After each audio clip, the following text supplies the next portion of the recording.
Hi Flosstube, it is Helen D. I thought I would do another tutorial today. I am going to make a no-sew cube.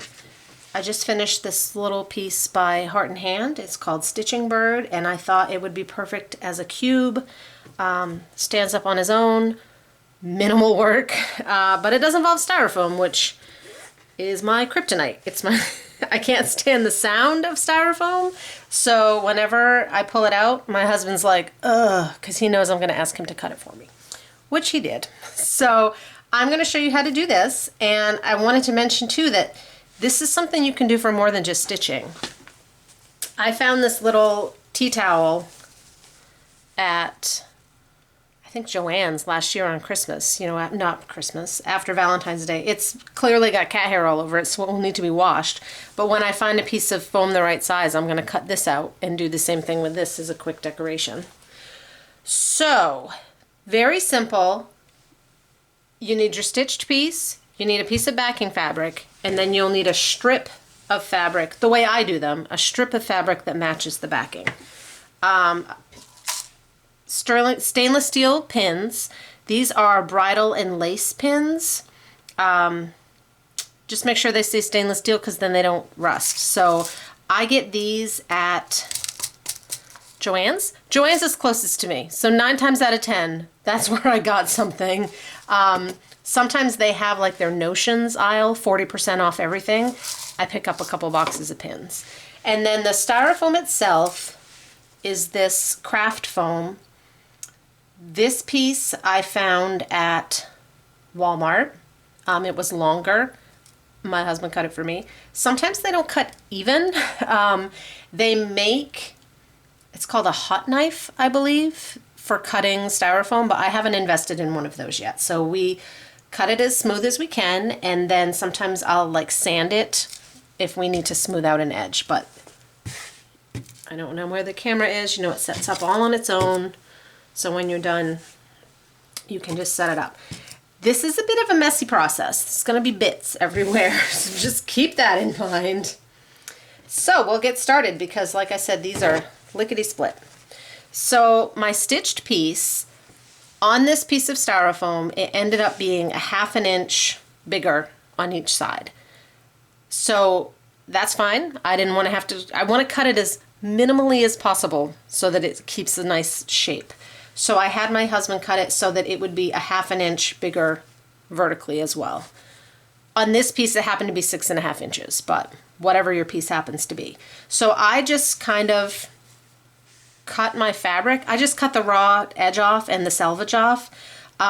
Honestly, this is how big my fabric was. It was just a little scrap. So I just kind of cut off the scraggly bits. And then I cut a piece of backing fabric the same size. I didn't put an interfacing on, but you could if you wanted to, if you thought your stitches, if you wanted to protect them a little more. But we're not really touching any of this at all. So, open up my pins. Sometimes they like to stick in the lid. All right, so I'm going to take my foam, lay it down. And if you have one side like that's straighter, you might want that to be the bottom so it stands. I actually got this one pretty good. Let's see if the front. This side looks a little straighter in the front, so I'll put that there. And see, there's already bits everywhere. I'm just going to lay my stitching on top and kind of fold it around to get that 1/2 inch margin.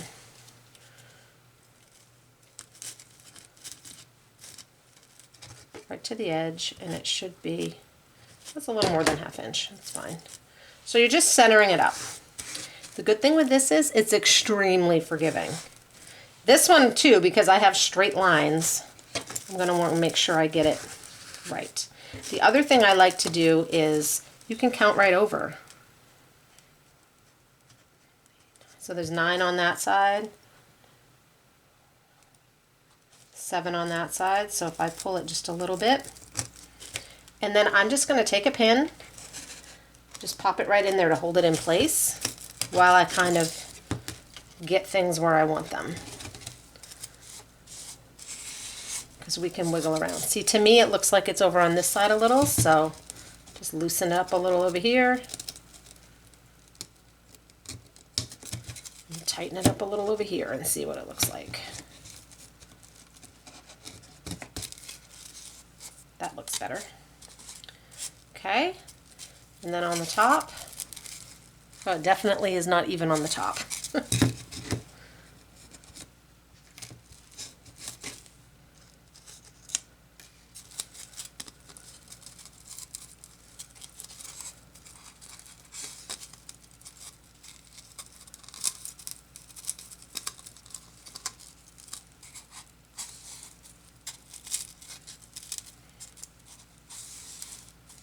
Sure, you could measure to do this a little more efficiently, but what's the fun in that?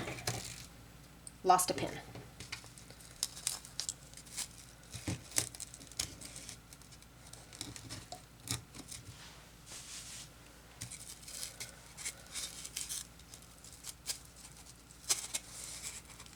Right, that looks pretty good to me.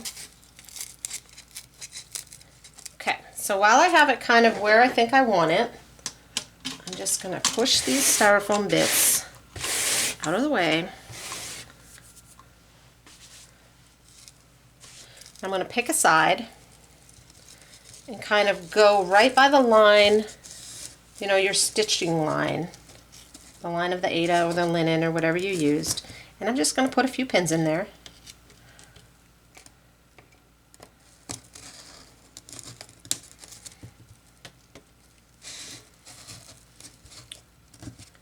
And then I'm going to flip it over, do the same thing over here. And you can kind of be checking it as you go.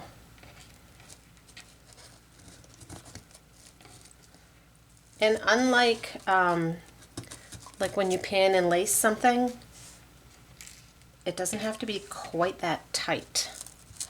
So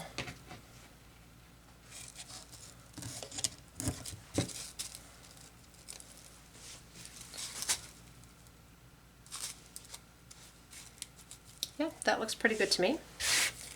So then on the top, I just kind of fold it in like a present. And then I'm going to end up folding the back in like a present. So it really doesn't matter which side you do on which, you know, do I do it here or do I here? Just do them opposite, which you'll see what we mean. So I'm going to fold the edge in and pin it. And then fold the edge in on the other side. I didn't have a lot of extra fabric on this one. And then just fold the top over like I would a present.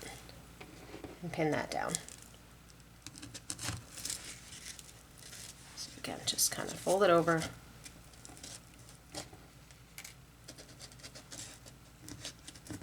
Pin it, put a couple in the middle.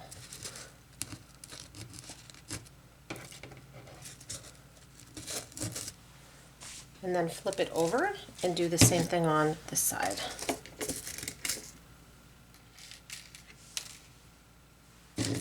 So, fold one edge in,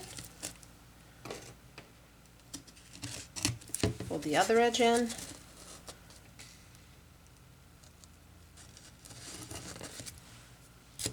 and then just fold that down.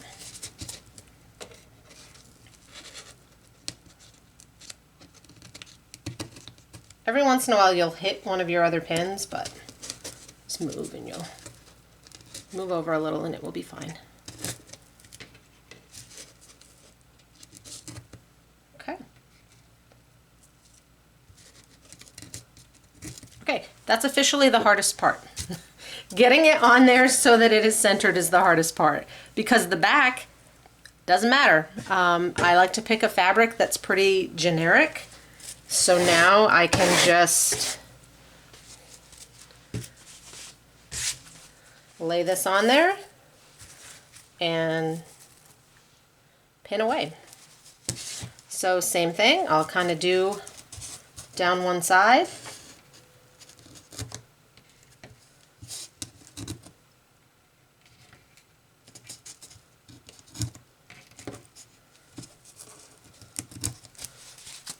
Down the other side.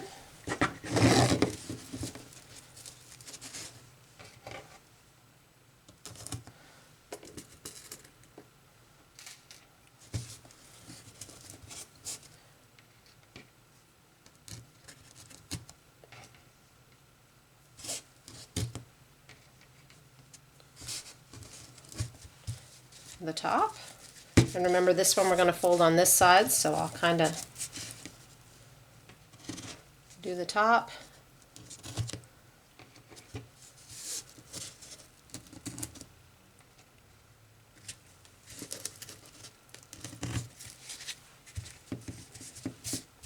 And the bottom. I might need more pins.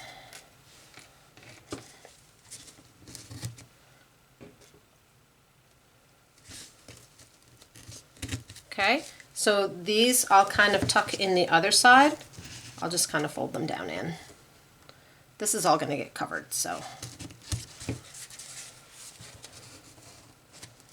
The reason I do them on opposite sides is so it's not overly bulky on one side, and then it doesn't stand up quite as nice if there's too much fabric. So just pinch this in, fold it over. Okay. All right. There's our front. There's our back. If you think you have like a bumpy, like I have a bit right there, just stick another pin in it. Kind of look around, see if there's any spots that feel like you need to flatten out. Let me grab, I have another box of pins.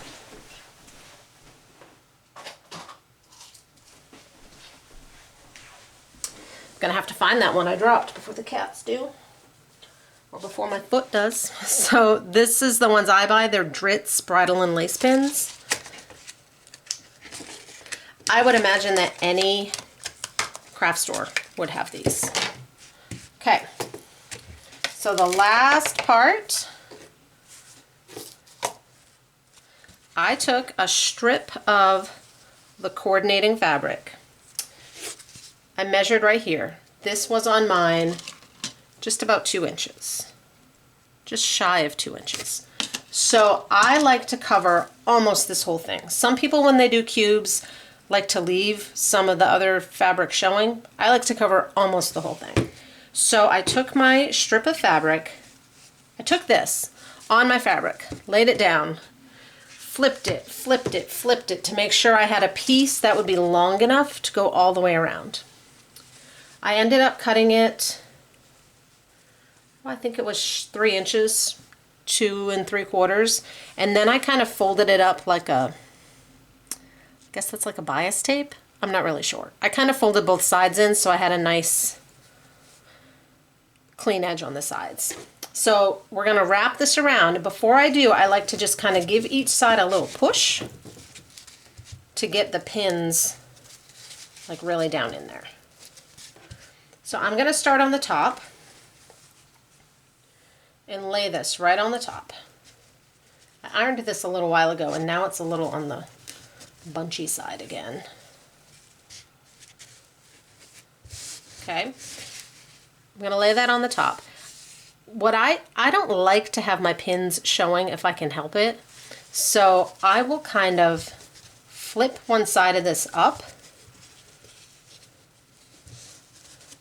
and put a couple pins down into the fabric to hold it. And sometimes I try and get like right up by the edge so that it's nice and stays where I want it. I'll tip this up to show you. So I kind of put 3 pins like right along the edge. So then when I fold it back, it's going to kind of stay right where I want it on the edge. And then you just wrap this around, and you can do the same thing on the sides if you need to. Kind of, you know, open a section up, slap a pin in there.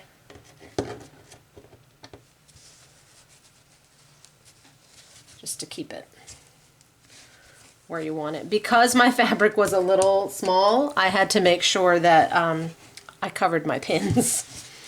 Normally I would have had more and pinned it a little further back, but nothing like cutting it close. So then this side. And I'm pulling this pretty tight.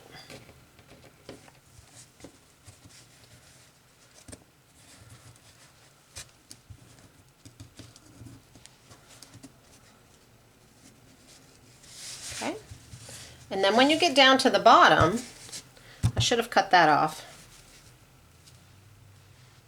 I'm trying to see if if I cut this little bit of selvage off, I'll have just enough. Because again, cutting it close. So you take your one side, when you get to the bottom, kind of fold it in. And on the bottom, I don't care about the pins showing. So I just put a couple pins in there. And then I will take my other side, fold it around. And typically, I would cut off any leftovers so that just a little bit covers, but in this case, that's all we have left. And then I secure this pretty good. I'll put 3 or 4 pins right along that line.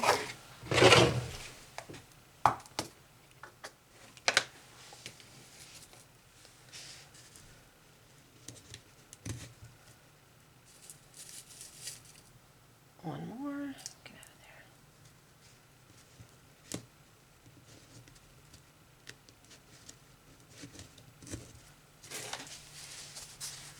And I'm done. If you want to get fancy, you can also then go around like with a matching ribbon. You could put some doodads on the top. I usually keep mine pretty simple. So that is my cube. When I display it, I will just stand it up, and it's thick enough that it stands all on its own.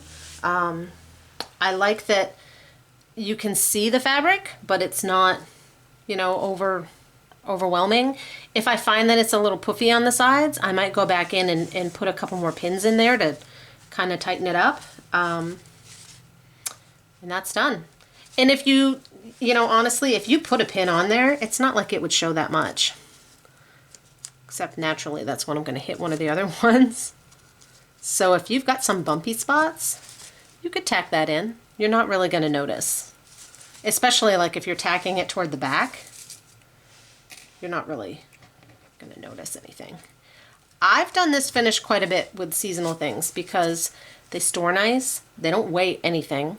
They're easy to kind of put at different heights. You know, they stand on their own. So that is how I do my no-sew cubes.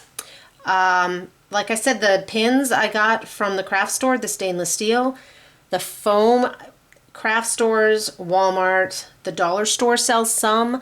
I wouldn't use the green floral foam just because I'd be afraid that the color of that would kind of wear off on my stitching. So I like to go with the messy white foam that my husband has to cut. So hope that was helpful, and I will talk to you guys later.